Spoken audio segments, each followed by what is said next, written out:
One of my favorite scenes from reality TV was from Nick Lachey and Jessica Simpson. She had gone shopping and he was like, "What'd you buy?" She's like, "I bought sheets." And then he like looked at the receipt and he's like, "You spent $1,500 on sheets?" And she's like, "We got the money." And he was like, "I don't care. That's too much money for sheets." That's steep for sheets. I'll tell you right now, y'all look at the tweet that I just sent you in our group chat and tell me if that house is worth $17.2 million. But even if I had a $17 million home, $1,500 for sheets is still steep.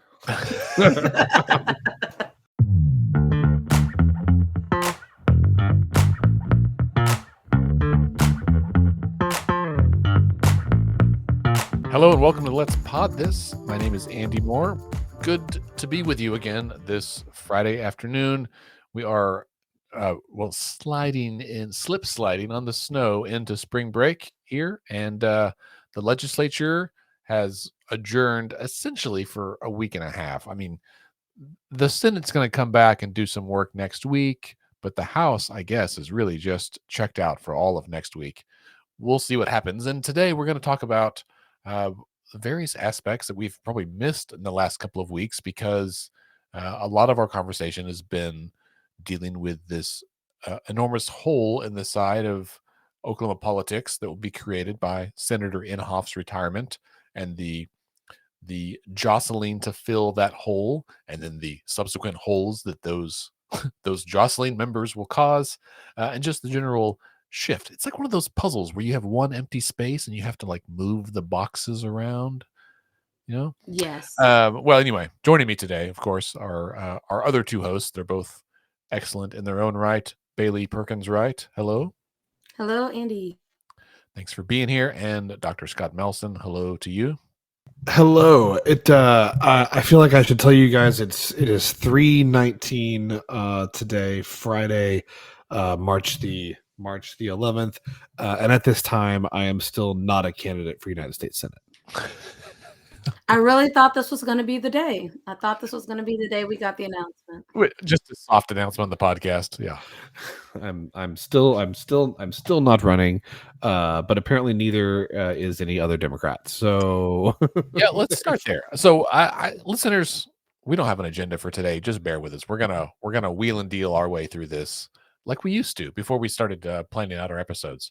So, let's start there. Scott, you and I were talking before we began recording that while there's a handful of Republicans in, right? This week we heard T.W. Shannon join. We got Representative or Congressman Mark Wayne Mullen is in. Inhofe's Chief of Staff Luke Holland is in. The GOP, Oklahoma GOP Chairman John Bennett, isn't he in? No, he's running for Congress. Yeah, he's running for Mark Wayne's seat. That's right. Nathan Dom is running. Dom, he's in, right? So we've got four, well-known candidates running for the Republican nomination for this Senate seat. And as of now, we don't yet have any Democrats, right? Yeah, and it's a little weird, and I don't know. I'm sure that there are some people that are, some people that are kind of still thinking about it. Former Congresswoman Kendra Horn, her camp has put out a couple of statements that have said that she's, looking at things, but she has not made any kind of announcement, so we don't know what she's going to do, if she's going to do anything. There's been speculation. We had some speculation here on the pod about a few people. We wondered about former House Majority Leader Scott Inman. Nothing from him. I think Dan Boren has said that he is not interested. I don't know if he's come out and said that, but I've talked to some folks who have been in contact with his people, and he's pretty unequivocally not interested. So I don't know. Is this going to be a Republican only race? Are the Dems going to field a candidate? Surely someone's going to show up, right? I mean, we've heard that like in fact, I'm looking at our list from 2 episodes ago, right? And several of these people have confirmed they're not going to, but we just don't know. Now, do you think that filing is in the middle of April, right? And sometimes people just file and don't even campaign, right? They just put their name on there. Do we think we'll see any of those? Some usual names might be Tom Guild. He's run several times, kind of a perennial candidate. For Congress, though, never for Senate. Has he not? I I don't. don't think he's. I don't think Tom Gill's ever run for. I don't think he's ever run for Senate. His races have all been congressional. It's interesting. I hope we see something more than just kind of a. I hope we see something more than somebody just kind of throwing their name in the ring just because. But it's interesting. We're approaching the end of quarter 1, right? So like whoever's going to run. They've got 3 weeks left to fundraise, 2 weeks left to fundraise, and announce whatever they can raise in the last 3 weeks of the quarter. And that's not a lot of time. So we'll see if anything happens. But as of now, it's a Republicans only race. Well, and if you like, I'm looking at Reese Gorman. He is a local reporter who's keeping a spreadsheet on, what's going on. And he has a few Democrats on his list that are running in the U.S. Senate race against Senator Langford. That includes Madison Horn, and a few others that don't necessarily have that name ID right now. So on his list, he has Jason Bollinger, Bevan Rogers, and Joe Stanley Glenn. Don't recognize those names, but that I've goes to met the Jason, but the others I don't know. yeah. So I mean, that'll be the test is can people raise the money that would make them a candidate that would at least get attention? And are they able to do the level of campaigning to be able to get that spark as well?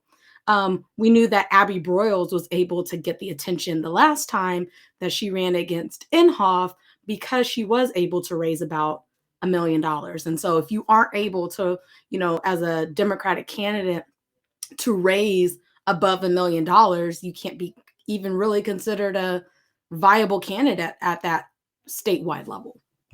And I mean, when we say $1 million, that's usually like a minimal level.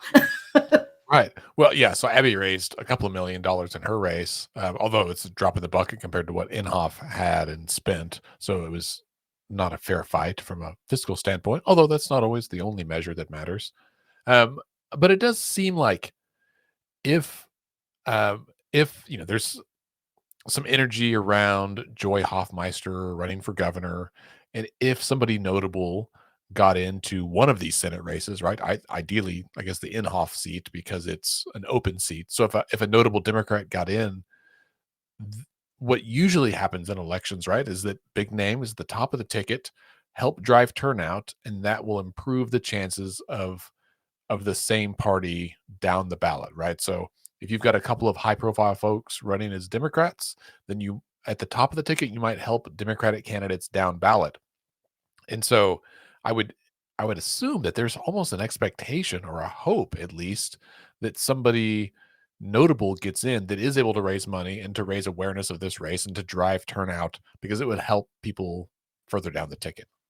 Speaking of down the ticket, beyond the U.S. Senate race, Joshua Harris Till announced that he is running for Congressional District 5 as a Democrat. So there is someone who has stepped up to run on the Democratic side on the CD5 race.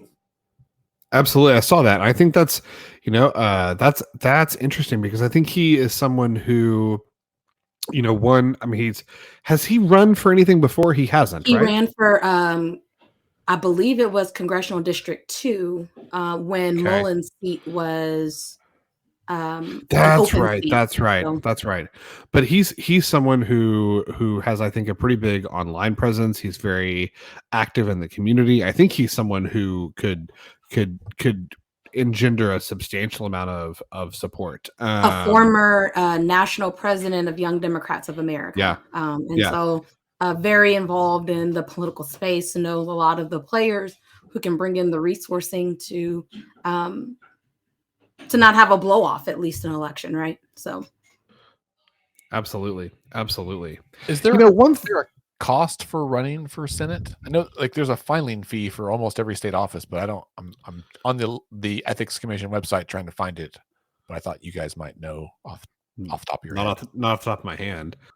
Well, I don't think it's that high. I want to say for like president, it's 25,000. In Oklahoma. I mean, it varies state to state, but because this is one of the deals that, like, I To put remember, your name on the ballot? yeah, Really? like I know for the state legislature, you can either pay a fee or you can get a certain number of signatures in your district to get you on the ballot. Because, like, several years ago, Danielle Ezell, that was running for Senate District 40, I think she knocked doors to, which is, I mean, that's a strategy, right? Is to knock doors and go ahead and meet voters while you're doing it. And then I found it. Hey, all right. This is on the election. It's ok.gov/elections/ a bunch of stuff. For U.S. Senator, it's $2,000. For U.S. House, it's $1,000. Governor's $2,000, $1,000 for the rest of the statewides. State senator $750, state rep $500, district judge $500, DA $500, county office $300. Still, Or so no fewer than 2% of the registered voters in the district, county, or state. So if you could get 2% of voters statewide, you could avoid paying that $2,000.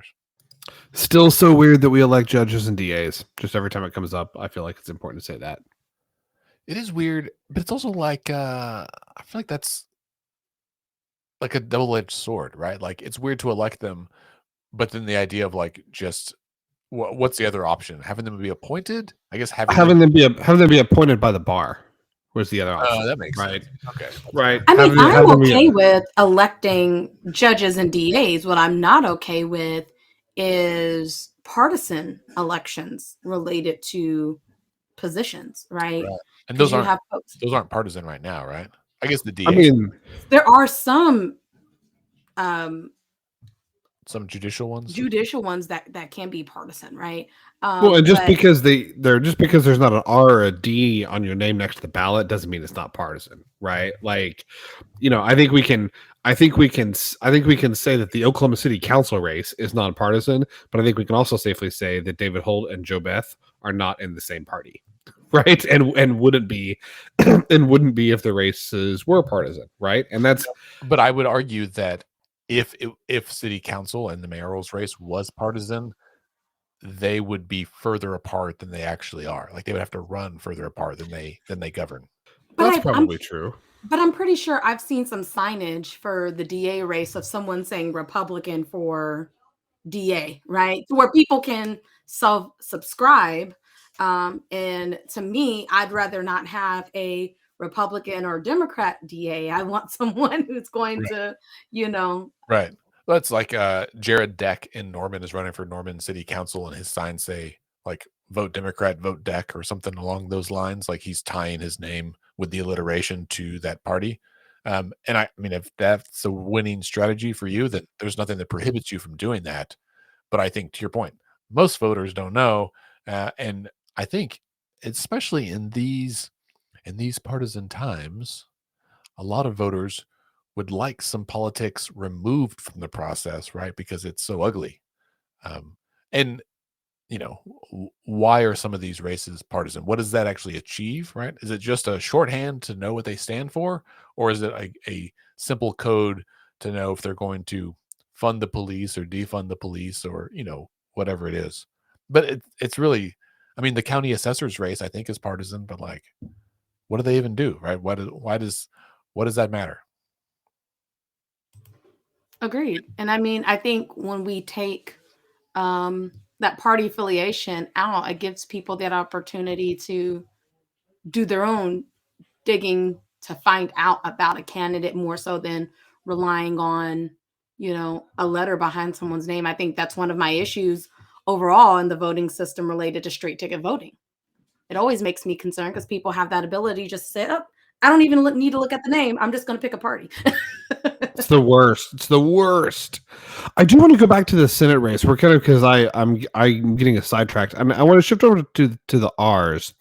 Okay, so Senator Inhofe says in one breath that he's retiring and that he is endorsing his chief of staff, Luke Holland, to be his replacement since then. He's definitely throwing his weight behind Mr. Holland. He's hosting a number of fundraisers across the state. There's one here in Nichols Hills, one in Bartlesville, one in Tulsa.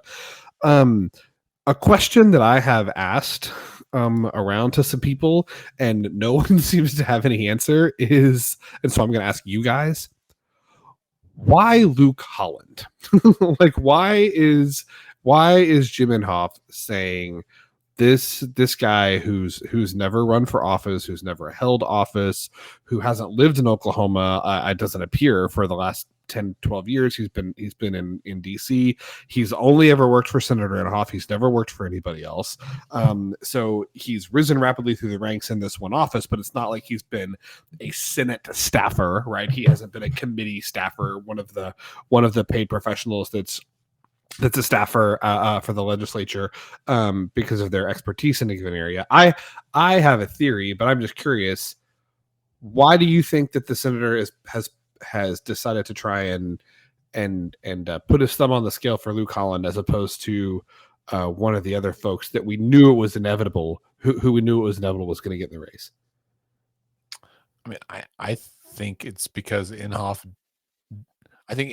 is a smart politician, right? You don't serve in public office for 50 whatever years without being a shrewd politician. And I think he wanted to do a couple of things. He wanted to announce his retirement in a way that would not allow the governor to appoint somebody. And then he also wanted to intentionally not support any particular candidate, right? Like, the flip side is that he could have resigned yesterday, sometime after March 1st, and said, and have already worked out an agreement with the governor on who his replacement was going to be for the appointment. And it would have been like a hand in glove. It would have just happened, but that's not how they did it. So I think, I don't know. I, for whatever reason, I've always perceived that Inhofe might not have thought very highly of Governor Stitt. I'm basing that on very little evidence. It's just like a gut feeling that I have. Well, but even beyond Governor Stitt, right? Senator Inhofe had the ability to endorse someone in an election, in this last election, right? Because he didn't have to run. He could have easily endorsed any of the current folks who are members of Congress or political figures or lawmakers, etc. So I do wonder the same question, Scott, about like, why isn't Congressman Mullen someone that Senator Inhofe would endorse? Or why isn't T.W. Shannon someone that Senator Inhofe would endorse? Like, what are those things that he's not trusting of them to not be willing to endorse someone who's been in the political trenches of Oklahoma for a long time? So here's my thought, and maybe I'm crazy, and I don't know Jim Inhofe, so maybe this is not how he rolls. I think that the senator is retiring. I'm sure there are multiple reasons why he's retiring. I think he wants somebody in that seat who owes their entire political fortunes to him. That's what I think. I think, and that would not be true. Even with his endorsement, that would not be true of T.W. Shannon. It would not be true of Mark Wayne Mullen, and it certainly wouldn't be true of anybody that Governor Stitt appointed. I think that if possible, Senator Inhofe wants somebody in the seat who, if they have a question, they're going to ask him. If they don't know how to approach a relationship, they're going to ask him. If they want a perspective on an issue, they're going to ask him. And if they have any question about what they want to do, they're going to say, "Hey, Senator, what should I do?" That's what I think. And I think that the senator, I mean, Jim Inhofe is a savvy political operator. He has been for a long time. He's done a lot of favors for a lot of people. It's always good to have people owe you favors. And if you can't be a United States senator, the next best thing is having one in your pocket. I mean, but the other step beyond having someone who's going to be reliant on you in the way that you described, Scott, is the electability piece, right? Because if that was the case, then there should have been some forward thought of how do you get your chief of staff to have name ID in the state of Oklahoma, right? I looked at the Twitter account and there's not even 500 followers on the personal account, right? And so 100%. that's a reflection that like it's going to be, I feel like because he has the blessing of the senator that the money will come in for him, that he needs to be competitive. But when it comes to the behaviors of voters, they won't know who he is in that primary. So it's going to make it even tougher for him to make it out of that primary and quickly catch up to speed in the next, what, few months for this Bailey, primary, right? I think you're 100% right, but I'm gonna give you an example. I'm gonna say that 1 year before, now obviously we're a little bit less than a year. It's not exactly analogous, but 1 year before the election of 2018, I bet you less than 1 in 10 Oklahomans knew who Jake Kevin Stitt was. Right?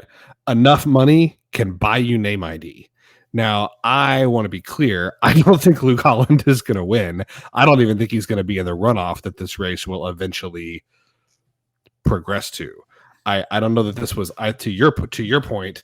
I don't know that this was a good plan by Inhoff's camp, like to do it this way. But to me, the only thing that makes I shouldn't say the only thing that makes sense. The thing that makes the most sense is that Inhofe could endorse Mark Wayne Mullen. He could endorse T.W. Shannon. He could endorse, whoever. But they would accept his blessing. They would be grateful for it, and then they would move on and do their own thing. And I think the senator wants somebody who's going to do what he wants. But what does it mean to do your own thing, right? Like, I think, and one of the differences I'd say with Governor Stitt is that he had a whole year, maybe a little bit longer, to build name ID, right, in the Republican ranks. Luke Holland has a few months to be able to do that, and it's going to be tough, especially trying to separate yourself among people who have very, like, how further right can you go beyond Congressman Mullen, T.W. Shannon, etc. You know what I mean? And so I think that's what's going to make it tough for him is the length of time. But I also wonder, to your question, like, what would it mean for someone to move in a different direction than Senator Inhofe would? I don't necessarily mean move in a different direction, like policy wise. I think the way that they're gonna vote is probably gonna be exactly the same, right? Like I think the votes they're gonna take are gonna be the same. But I think the way that they handle other things, relationships, how they operate in the Senate, that dynamic, the way that they, trying to get somebody a spot on the Armed Services Committee, maybe, that kind of stuff. Is kind of more what I'm thinking of, not so much that anybody's going to take or stake out markedly different policy positions. You're saying that the politics of the role. Mm-hmm. Yeah, all that kind of.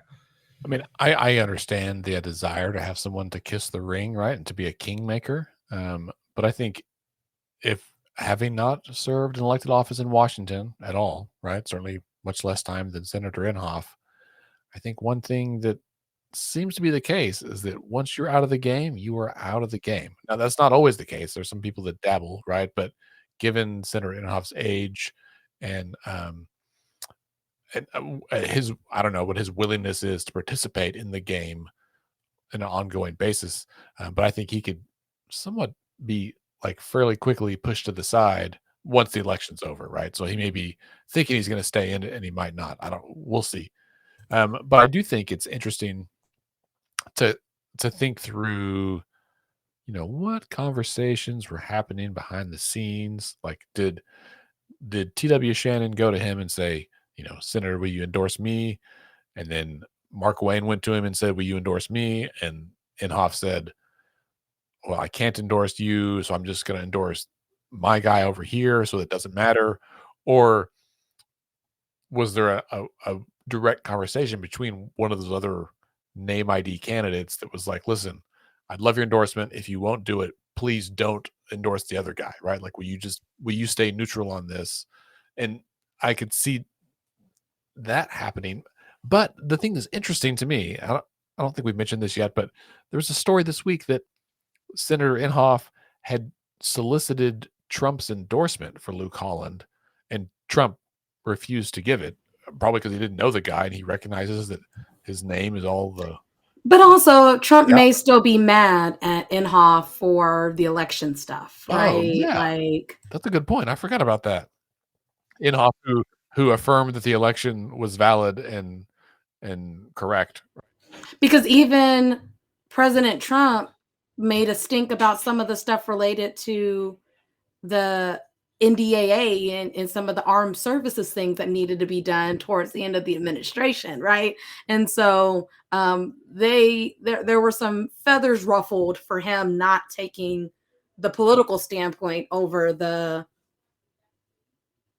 true standpoint of like there was an election fraud that happened, right? Like, Yeah, I mean, and you could be right, but it could be that they thought that they were going to get Trump's endorsement, that Inhofe asking for it would be enough, and that getting Trump's endorsement for Holland that would put him over the edge, or start him getting that name ID that he doesn't have, and then they decided to press forward even when they didn't get the endorsement. Andy, to your point, I think you're right. It could absolutely be that there was conversations between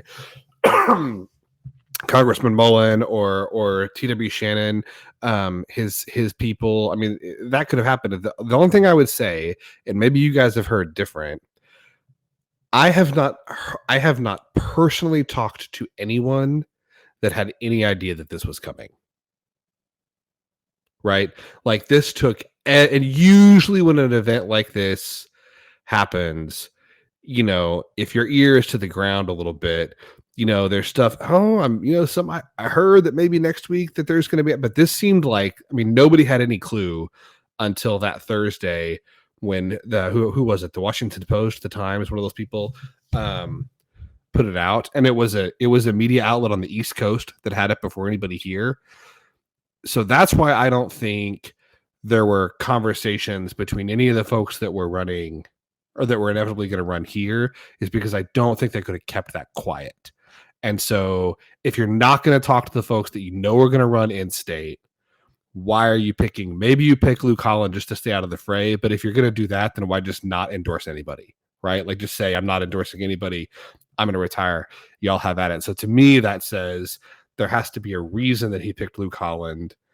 And to me, the most obvious choice is because he wants him to be, his kind of protege and be the next senator from Oklahoma in the mold of, and importantly, beholding to Jim Inhofe. well, and maybe to your point, Scott, maybe there was plan for Luke to build name ID for the election that would have been what 2024 or 2026? No, 2026 it would have been, right? For Senator Inhofe's next election. So maybe there was plan for him to be groomed to build that name ID to be that next person to run when that seat was open, but it was inevitable. Everybody knew this day was coming, whether it was, as soon as it did in March or if it was 6 years from now, right? I don't think anyone expected Senator Inhofe to run again and then take another 6 years beyond these current, 6 years through 2026.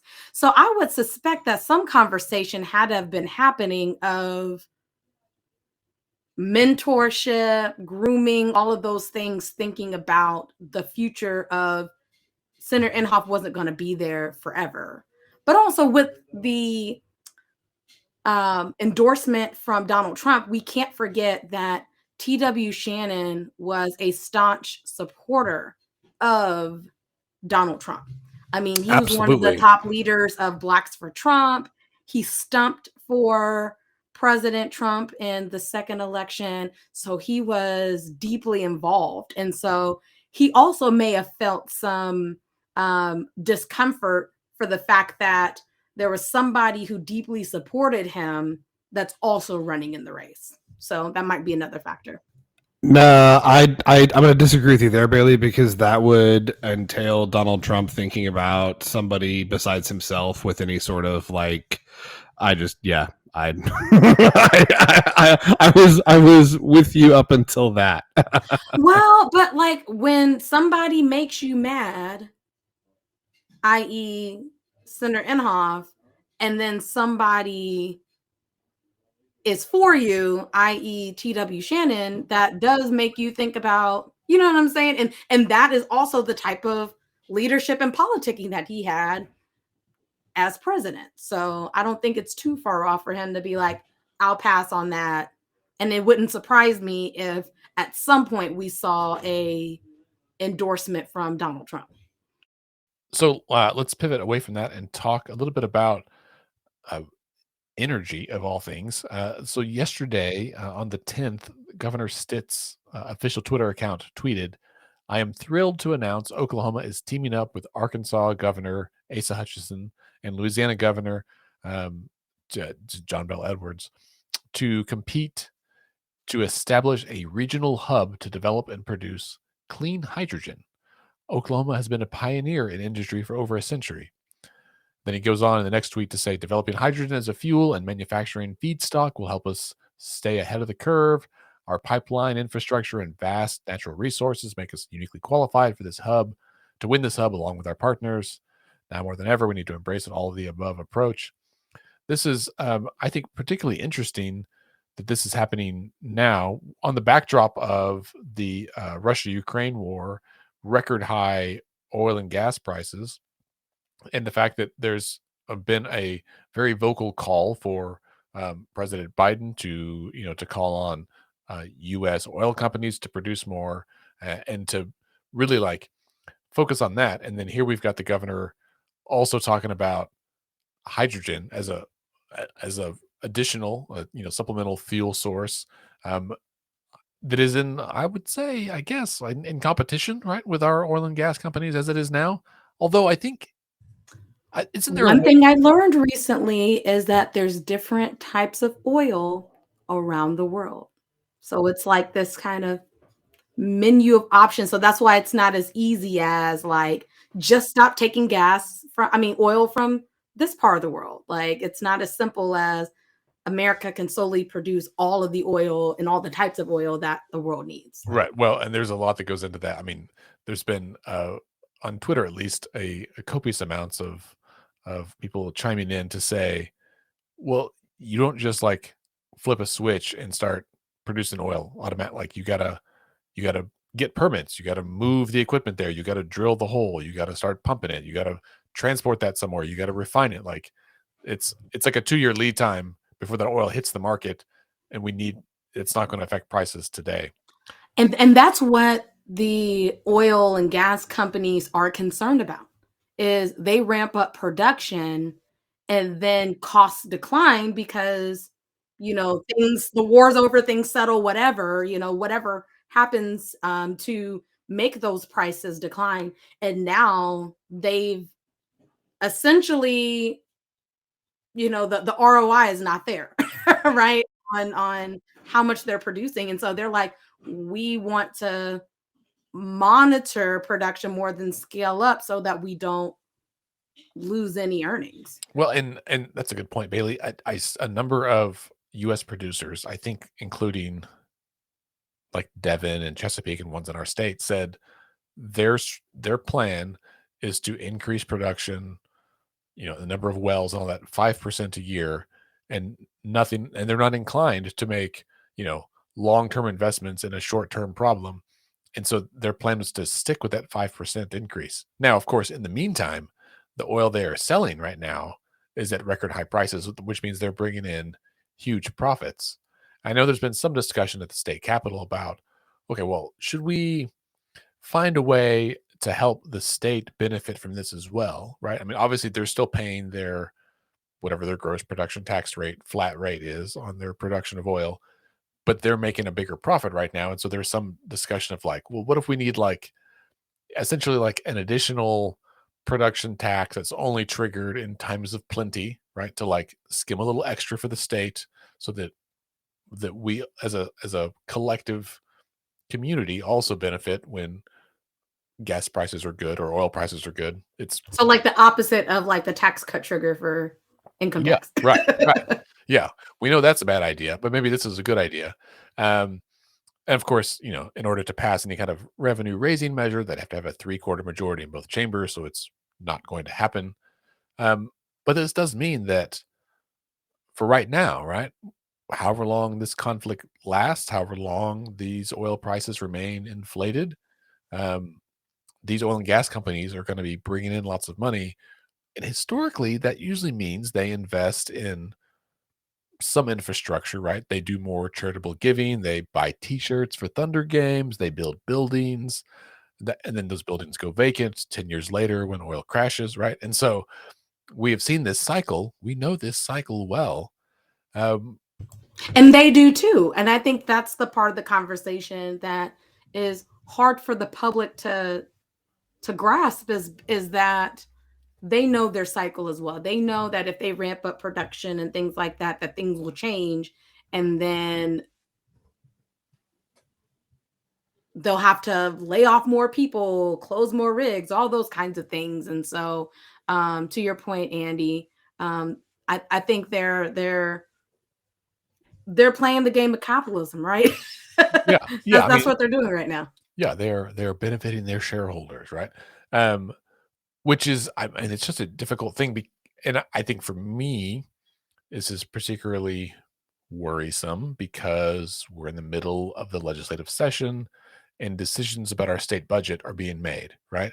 And, like it or not, even though we all know that this is a temporal situation, right? That oil prices will fluctuate, they will go down at some point. We've seen it time and time and time and time again.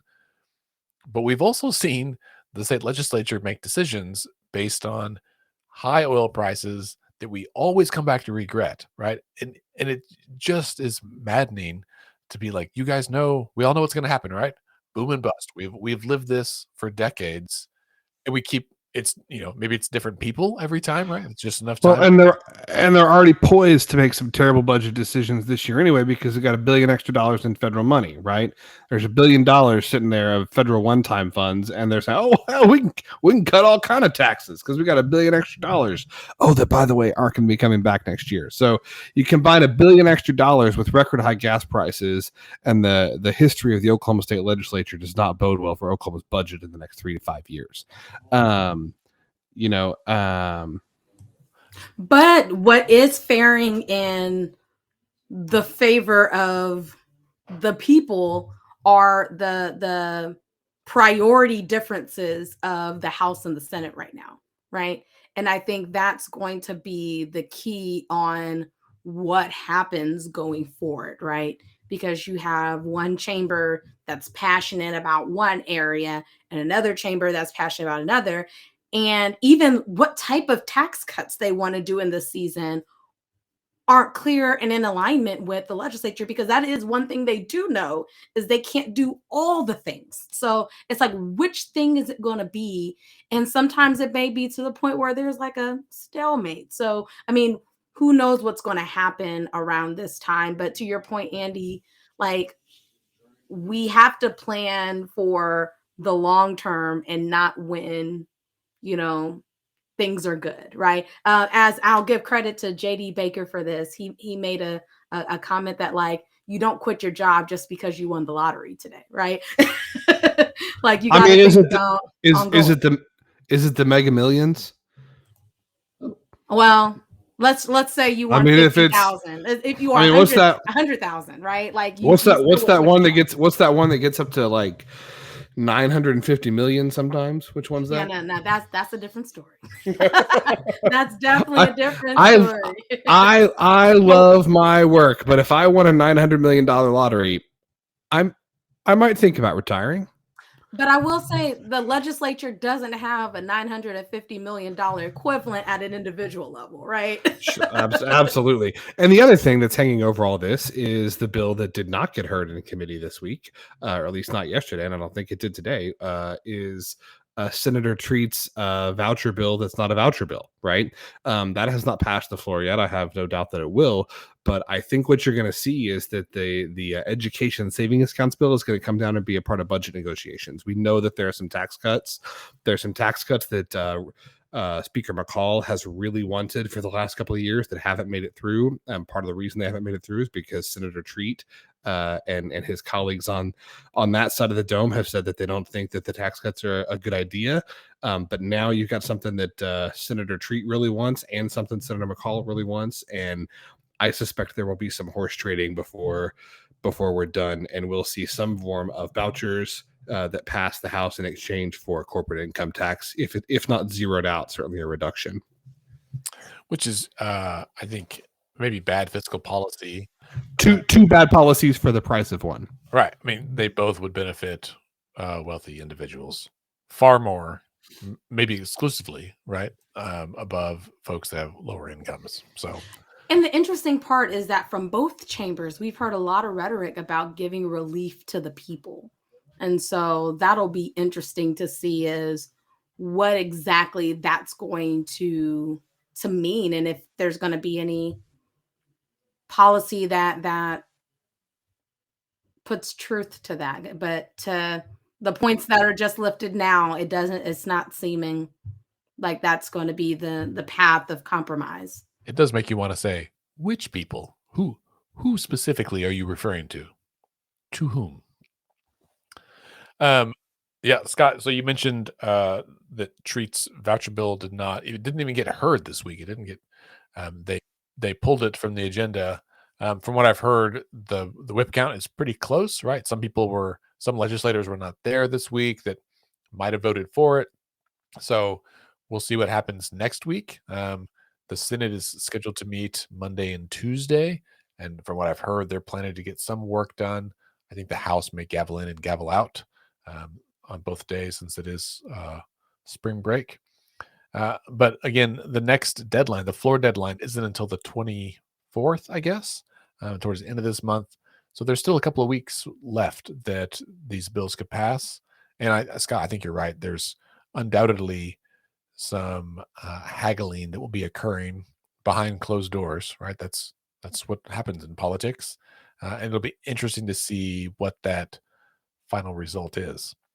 I do think, the huge attacks that like OCPA launched against the speaker, some of this stuff is probably rubbing some lawmakers the wrong way, right? Like they're getting irritated by this, as they do every year, right? And so it's tough because you don't want to put too much stock in the fact that someone's irritated today because they'll take next week off and maybe they'll feel better about it, or they'll get promised something. But I think from what I've heard, like some proponents of these voucher bills are beginning to threaten that they would primary candidates, primary incumbents, and um, Because it's important to remember a lot of legislators, even ours, particularly in the rural communities, don't want this anyway, right? And there's good polling that says it's not popular. It's less popular in urban districts than it is in rural districts, but it's not popular anywhere, right? This is something that's really, really popular in Republican focus groups and in Republican primaries and with kind of certain segments within the Republican Party. But this is not something that's broadly popular. And you have legislators that already don't like the fact that their arms are getting twisted. And now you're running ads in their home districts. You know what I mean? Like, it's just, they're really pissing some people off with this. Well, and there was a story, and I'm trying to remember. It's in Enid News actually, about how there was tension between educators and the governor, even during his visit there, because to your point, in rural areas, they value their public schools because the public schools in those areas are part of the lifeblood of the community, right? That they're one of the main employers of people. And many rural areas, like they have the ones, like for example, Enid's the best example because they just completed within the past couple of years a bond investment where they made significant upgrades to their school facilities, to their gymnasium, and other things related to their school. So why would they want less students going to the brand new facilities that they updated for their students, right? And so there just isn't that value piece that many folks in rural areas can see of this type of policy. And so it's true. It's true that it's not popular in rural areas. Also, as an aside, I want to throw out there, Bailey, you mentioned this. The Enid News and Eagle, fantastic paper. Fantastic local paper. If you are looking for a good source of news for what is happening in Oklahoma outside of the OKC and Tulsa metros, Enid News and Eagle, great source for the north central part of the state. Yeah, they are good. I've been to their office actually. Scott, you mentioned polling about this earlier, and this is I think something important. I'm sure some of our listeners saw this week that on I think Wednesday actually OEA had commissioned a poll from the Terrence Group, which is a polling group that works almost exclusively with Republican members of the U.S. Senate, including our own Senator Lankford. Right? They are a well-respected, well-known polling firm, and they did this poll, and they have published. There's a poll of 600 likely voters in Oklahoma, and they published all the data, the methodology, all that stuff that you would expect, and that is different than the other, I'll say, quote, polling that has been released from the governor's office. Yeah. Or the straw polls on Twitter. Like, that's not right. a real poll. No, it's not a real poll. Right. But even the governor's office, the governor's spokeswoman has been out this week with screenshots of some poll that we have no data about, showing how popular this is. And then she's coming out saying, oh, well, because Oklahoma OEA commissioned this poll, that means it's unreliable. She actually said, pro tip, who commissioned the poll is more important than who did it. And that's not true. So just some quick top lines in case listeners haven't seen it, and I can you probably see the news story, but some top lines on this.